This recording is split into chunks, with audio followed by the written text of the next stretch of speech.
Good afternoon, students. Welcome to the online class of AVN and PRR College.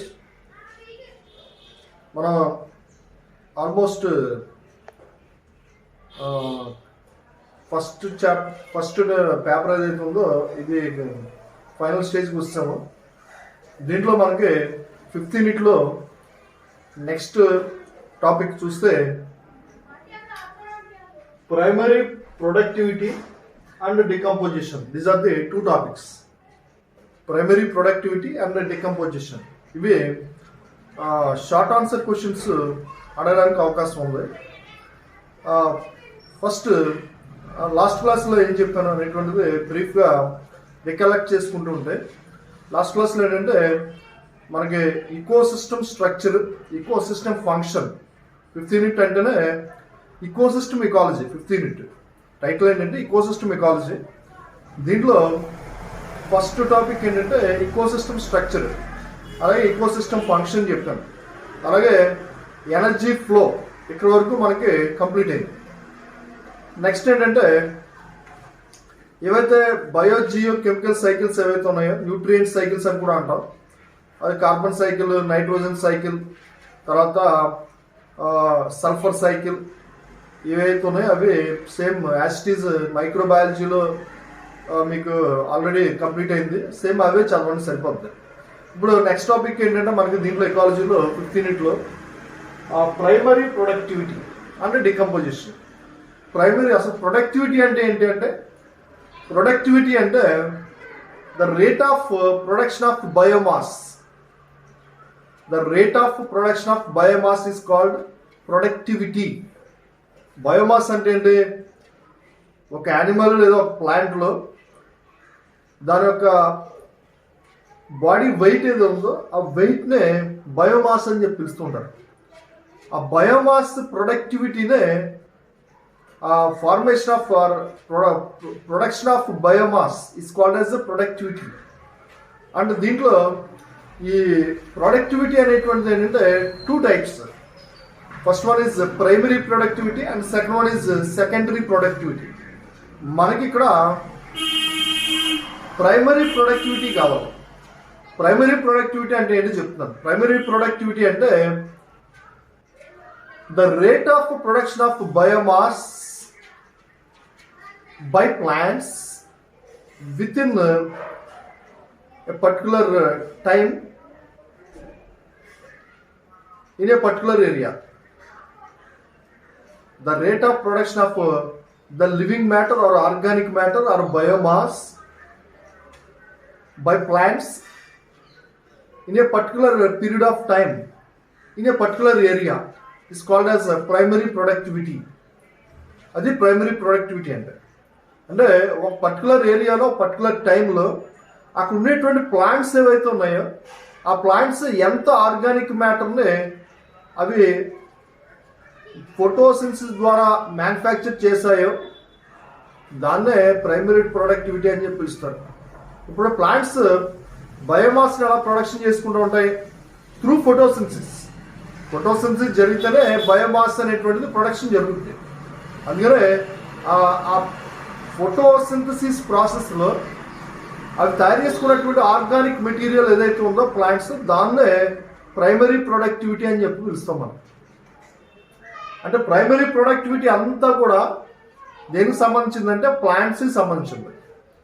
ఇప్పుడు ఈ primary ప్రొడక్టివిటీని దాంట్లో this is expressed in gram square minus year -1 అని చెప్పి పిలుస్తారు. Gram to the power of -2, year to the power of -1 అని దీంతో ఈ symbol తోటి మనకి తెలవడం జరుగుతూ ఉంటుంది.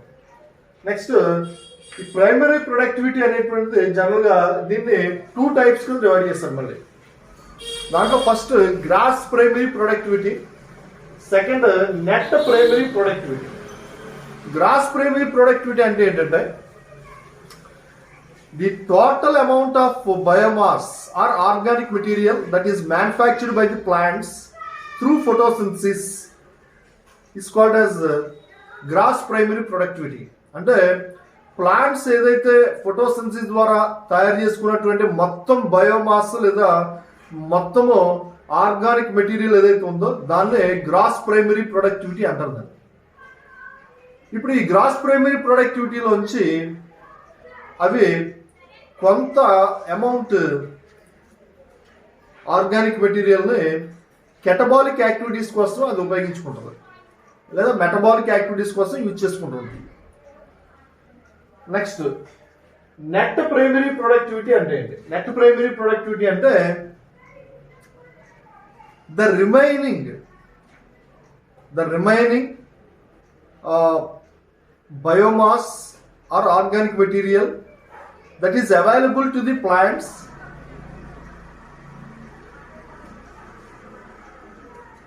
when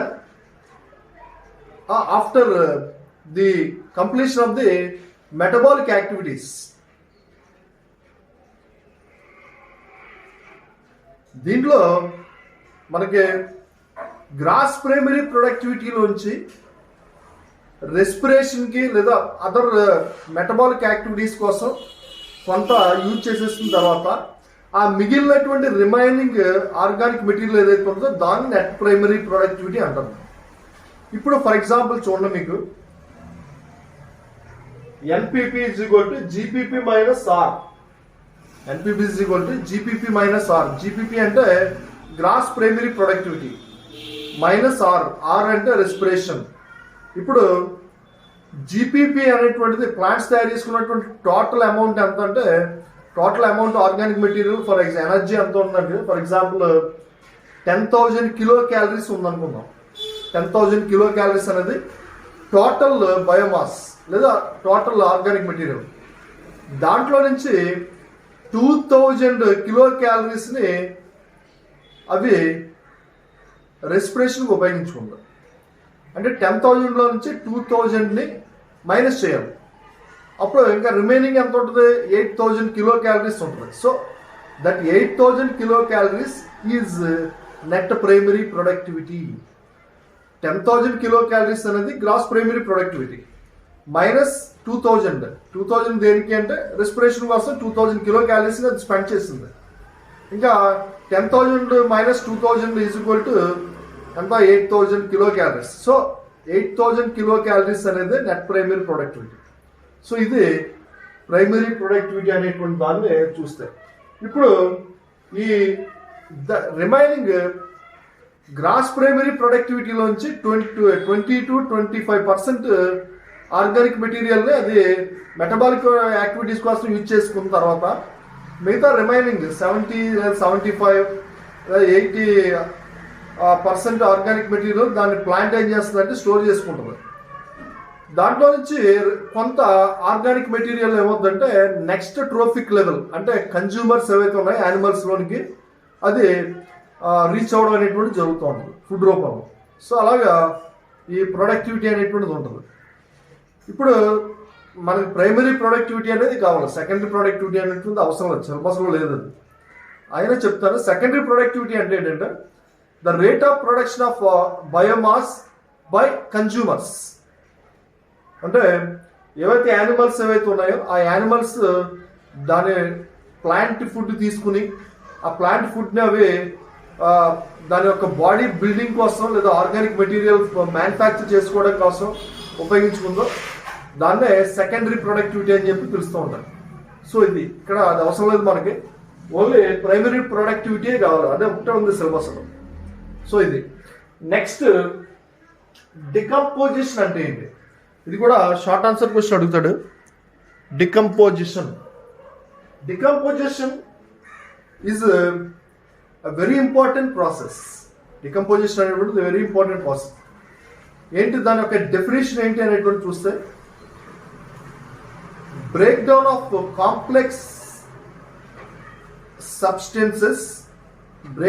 complex organic substances into simple inorganic substances by certain microorganisms is called as decomposition.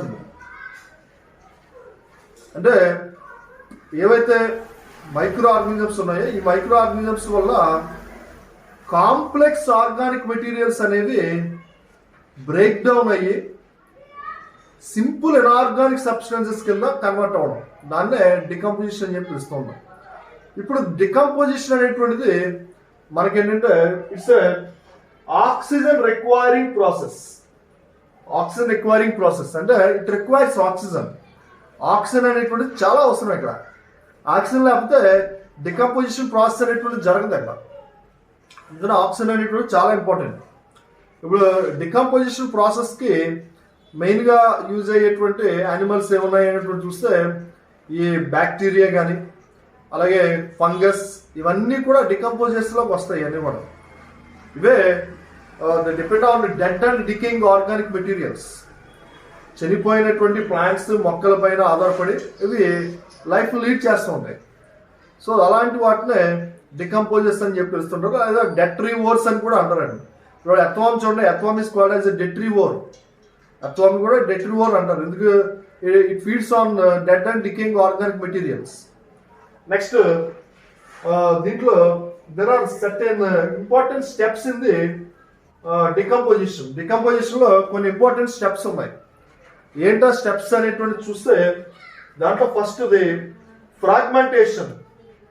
Fragmentation అంటే break down of the complex organic materials into simple small substances or small pieces it's called as fragmentation.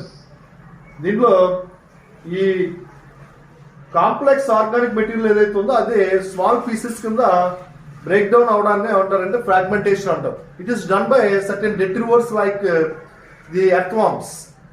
Earthworms ఏం చేస్తాయంటే చూడండి, ఈ plant parts ఏవైతే ఉన్నాయో, plant stem కానీ root అలాగే leaves, flowers, twigs ఇలాంటి పార్ట్స్ అన్నిటిని కూడా అవి స్మాల్ పీసెస్ కింద బ్రేక్ డౌన్ చేసి సాయిల్లో మిక్స్ అయ్యేలా చేస్తూ ఉంటాయి. సో దాన్నే ఫ్రాగ్మెంటేషన్ అని చెప్పి పిలుస్తుంటారు, అంటే స్మాల్ పీసెస్ కింద కట్ చేయడం మనం. Next leaching. లీచింగ్ అంటే certain nutrients are go down into the water, go down into the soil through water. అంటే ఏవైతే ఈ organic materials, dead and decaying organic materials ఏవైతే ఉన్నాయో వాటిలో ఏదైనా కొన్ని వాటర్లో సాల్యుబుల్ అయ్యేటువంటి కొన్ని రకాలైనటువంటి న్యూట్రియంట్స్ ఏవైతే ఉన్నాయో ఆ న్యూట్రియంట్స్ వాటిలో నుంచి వాటర్ ద్వారా వాటర్ ద్వారా భూమి లోపలికి లేదా సాయిల్లోనికి ఇంకిపోవడాన్ని లీచింగ్ అంటారు. ఇది ఒక ఇంపార్టెంట్ స్టెప్ దీంట్లో. Next catabolism. కెటబాలిజం అనేటువంటి చూస్తే దీంట్లో కెటబాలిజం అంటే the decomposers releases certain enzymes. Decomposers ఏం చేస్తూ ఉంటాయంటే ఎంజైమ్స్ రిలీజ్ చేస్తూ ఉంటాయి. With the help of these enzymes they can convert those materials into that the organic material, complex organic materials into humus. Humus అనేటువంటి ఒక dark కలర్గా మారడాన్ని catabolism అంటారు. అంటే ఒక ఫామ్ లోంచి ఇంకొక, లేదా దీన్నే with the help of the enzymes the fungus and other micro organisms break down the organic particles into minute particles again, that is calls catabolism. Next humification. Humification అంటే the formation of humus, formation of dark colored amorphous substance, that is humus. ఏదైతే ఈ process అన్ని జరిగిన తర్వాత ఆ twigs లేదా plants leaves ఇవన్నీ కూడా ఒక సాయిల్లో మిక్స్ అయిపోయి ఒక డార్క్ కలర్గా చేంజ్ అయిపోతుంది. ఆ డార్క్ కలర్ సబ్స్టెన్స్గా చేంజ్ అవుతుంది. అలా చేంజ్ అయ్యే ప్రాసెస్ని ఏమంటారంటే హ్యూమిఫికేషన్ అని చెప్పి పిలుస్తూ ఉంటారు. Humification. So humus is the main raw material for the decomposition. Decomposition జరగడానికి హ్యూమస్ అనేటువంటిది మెయిన్ రా మెటీరియల్ కింద హెల్ప్ చేస్తూ ఉంటుంది. Next mineralisation. Last mineralisation. Mineralisation means the humus is again divides and finally forming into inorganic substances, and they are ready available for the plants, available to the plants in the soil. అంటే ఇంకా మిగతా ఇంకా ఏమన్నా minerals ఏమైనా ఉంటే అవన్నీ కూడా సాయిల్లో mix అయిపోయి ప్లాంట్స్కి రెడీగా అవైలబుల్గా ఉండడాన్ని మినరలైజేషన్ అని చెప్పి పిలుస్తూ ఉంటారు. సో ఇలాగా ఈ ప్రాసెస్ అన్నీ కూడా, ఈ స్టెప్స్ అన్నీ కూడా సీక్వెన్షియల్గా జరుగుతాయి, 1 by 1 సీక్వెన్షియల్గా జరుగుతాయి. Fragmentation, leaching, catabolism, humification, mineralisation, ఇలా 1 by 1 సీక్వెన్స్గా జరుగుతూ ఉంటుంది. ఆల్రెడీ చెప్పాను, డికంపోజిషన్ అనేటువంటిది ఏంటంటే ఇట్స్ ఆక్సిజన్ రిక్వైరింగ్ ప్రాసెస్. దాంతోపాటుగా ఇంకా ఏం కావాలంటే ఈ డికంపోజింగ్ మెటీరియల్స్లో నైట్రోజన్, నైట్రోజన్ తర్వాత గ్లూకోజ్ ఎక్కువగా ఉంటాయి. ఆ డికంపోజిషన్ ప్రాసెస్ అనేటువంటిది చాలా ఫాస్ట్గా జరుగుతుంది. నైట్రోజన్, గ్లూకోజ్ లేదా స్టార్చ్ లేదా కార్బోహైడ్రేట్స్ ఏవైతే ఉన్నాయో అవి ఉంటే కనుక ఆ డికంపోజిషన్ అనేటువంటి చాలా ఫాస్ట్గా జరుగుతూ ఉంటుంది. డికంపోజిషన్ ఎప్పుడు స్లోగా జరుగుతుంది అంటే when the decomposed material is having the lignin and chitin. Lignin and chitin ఇవి పాలిసాకరైడ్స్ తో తయారవుతాయి. ఇవి ఎక్కువ ఉంటే కనుక డికంపోజ్డ్ మెటీరియల్లో డికంపోజిషన్ అనేటువంటి సరిగ్గా జరగదు, స్లోగా జరుగుతూ ఉంటుంది. లిగ్నిన్, కైటిన్ ఉంటాయి. ఎప్పుడు ఫాస్ట్గా జరుగుతుంది అంటే నైట్రోజన్, గ్లూకోజ్ ఎక్కువ ఉన్నప్పుడు లేదా కార్బోహైడ్రేట్స్ ఎక్కువ ఉన్నప్పుడు డికంపోజిషన్ అనేది చాలా ఫాస్ట్గా జరుగుతూ ఉంటుంది. అలాగే ఆక్సిజన్ ఎక్కువగా ఉన్నప్పుడు కూడా డికంపోజిషన్ ఫాస్ట్గా జరుగుతూ ఉంటుంది. అలాగే it also requires, decomposition also requires the temperature and moisture. డికంపోజిషన్కి టెంపరేచర్ కావాలి, మాయిశ్చర్ కూడా కావాలి, తేమ. డికంపోజిషన్ ఫాస్ట్గా జరగాలంటే దానికి సర్టెన్ టెంపరేచర్ ఉండాలి, అలాగే మాయిశ్చర్ ఉండాలి. ఈ టెంపరేచర్ లేకుండా, మాయిశ్చర్ లేకుండా బాగా తక్కువగా ఉంటే డికంపోజిషన్ అనేటువంటిది ఫాస్ట్గా జరగదు. So these are the conditions for the decomposition. So ఇలాగా మనకి ఈ డికంపోజిషన్ అనేటువంటిది షార్ట్ ఆన్సర్ క్వశ్చన్ అడగడానికి అవకాశం ఉంది. సో ఓకే, దీంతో మనకి 2 టాపిక్లు కంప్లీట్ అయింది. నెక్స్ట్ క్లాస్ ఇంకొక టాపిక్ చెప్పుకుందాం. 2 క్లాసులు, ఇంకా నెక్స్ట్ 2 క్లాసెస్ తోటి ఈ ఇకాలజీ పేపర్ అనేటువంటిది కంప్లీట్ అయిపోతుంది మనకి. Okay, thank you very much.